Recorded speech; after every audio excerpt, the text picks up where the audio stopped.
When we look at EVs coming onto the market, time after time after time, we hear about software problems. We hear Volvo are now going to be launching cars with software features missing because it's not quite ready. Volkswagen are suffering massive problems with Volkswagen, despite spending about 2 billion on a joint venture with a Chinese software company. A lot of companies have real problems with the software. So what's going on? Why are they struggling?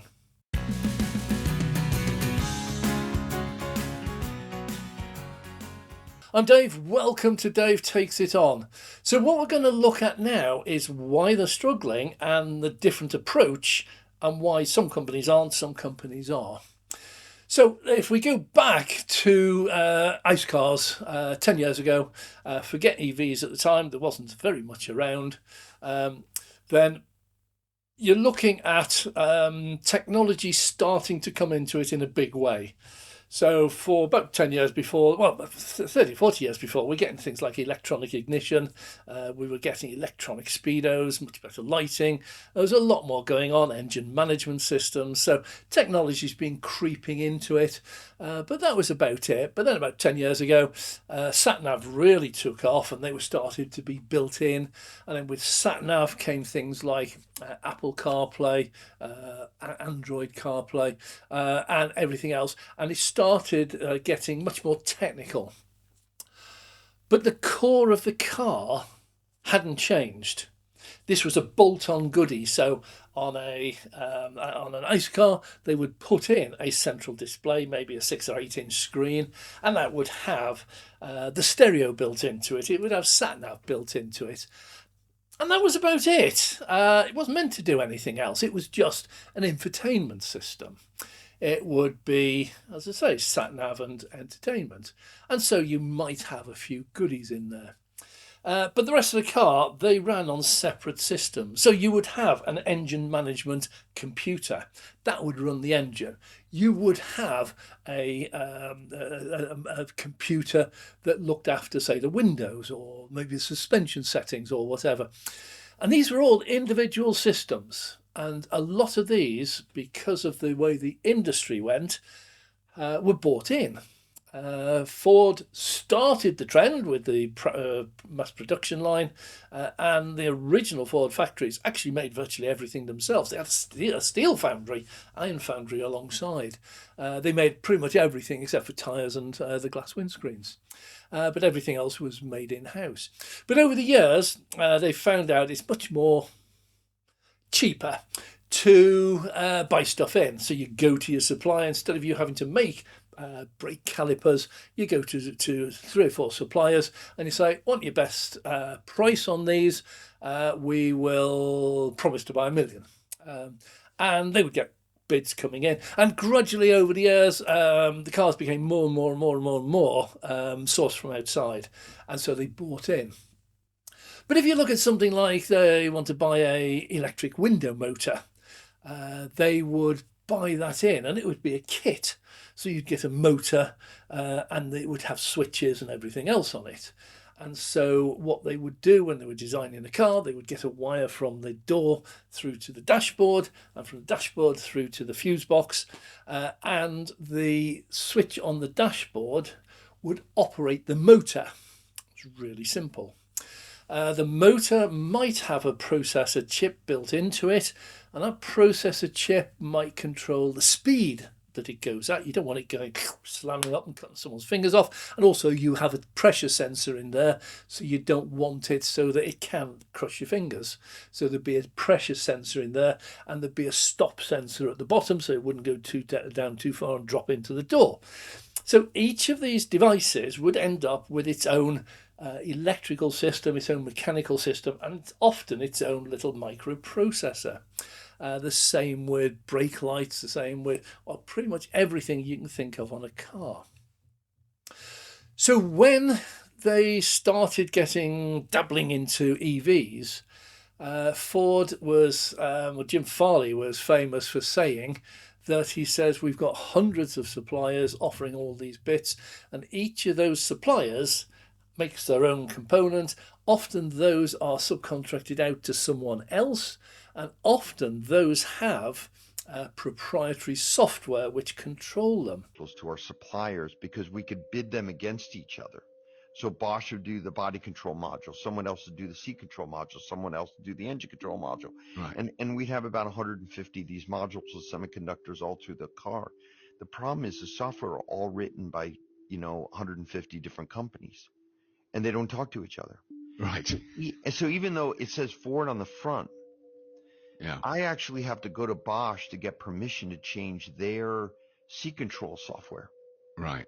So Wow. even if I had a high-speed modem in the vehicle and I had the ability to write their software, it's actually their IP. No, it's really fascinating to see. But it basically says each company has their own proprietary software and we're not allowed to touch it.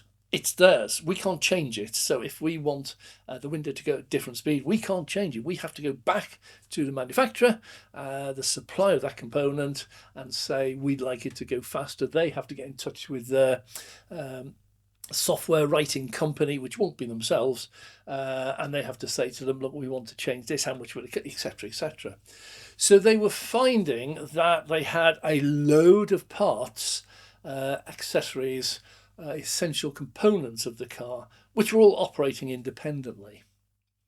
So when they made the first EVs, of course, they just did the same thing. They would buy these motors in. Yeah, it's just a window motor. What harm can it have? It will buy those in. But then they started realizing that the control of these has got to be much more computer driven. You now need a computer. It's a bit like transition to the smartphone.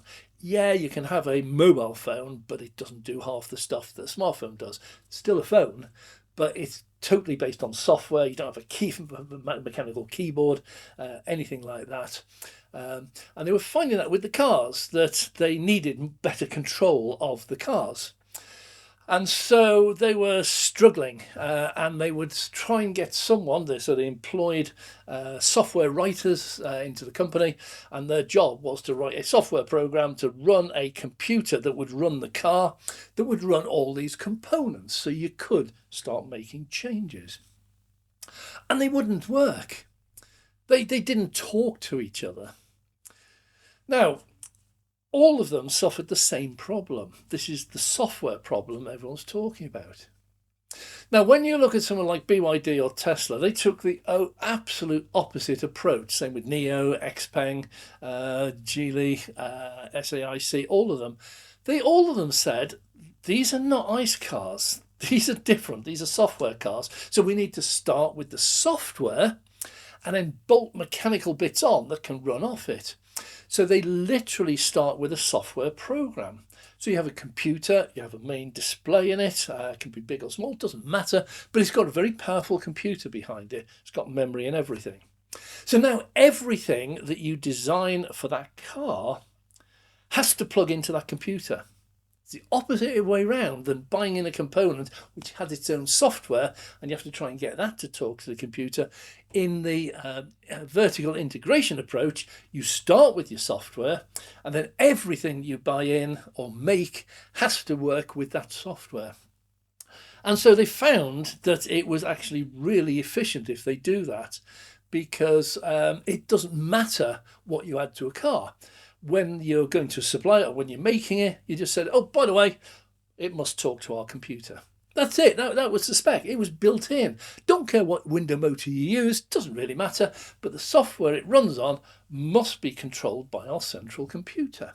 And this would be the equivalent of trying to run printers and scanners and cameras and everything else, and plugging in an Apple computer, an NVIDIA graphics card, memory from Android. You can imagine if you had to get all these together and all of them running off one system. They don't do it. Apple does not talk to Microsoft. Perish the thought.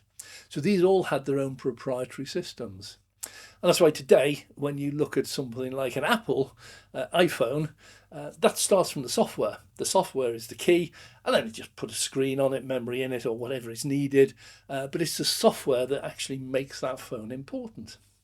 And that's what they've done with EVs, or some of them have done with EVs. The ones who haven't, they're now struggling because it doesn't matter what they do, they can't come up with one central software or computer system that will run all of these things, which all have their own proprietary software in. So they're finding that no matter what they do, they're having clashes and they're having problems with it. And so the only answer to them is to, again, just do whatever it takes to just reverse that. They need to start with the software and then say to their suppliers, this is the software system we will be operating on our ID5 or 18. Anything you supply to us must talk to that properly. And they don't. And until they get the idea that these are software cars that have mechanical bits bolted on for use, they're always going to struggle, and they won't take that leap. It's a leap of faith. They need to say, the answer's software. We have to start with the software, and then we have to go back to our manufacturers of our components and accessories and say to them, your components that you supply to us must talk to our computer. So that's why they're having a problem. It's just they're stuck in the past. They've got all these components they've been using. They've got all these really cheap supplier prices, and they don't want to have to start again. They don't want to have to scrap their supply chain and say, right, we need to start again. And until they do, they are going to have more and more software problems. And some people say, why don't they just go to Tesla or SAIC and get them to put a computer in? They have the same problem. If the problem is that they've got 16 components on a car, all operating on different operating systems, it doesn't matter who you want to come in to take over the problem, you can't do it. You can't run Apple components and Windows components and Android components and Linux components all on one central system. It doesn't work. You need someone to say, right, the key here is the computer. And once we know what the computer is, doesn't matter what it is, Apple or Android or whatever, doesn't matter. But once we know what it is, we just go to suppliers and say, you must talk to that. It's alien to them, and that's why they're struggling. They could have done it. They could have realised that these are software integrated cars, and they had to take a different approach. But they really believed that after 100 years of practical experience and profit of doing it their way, that their way would work with EVs, and that's where they've come a cropper.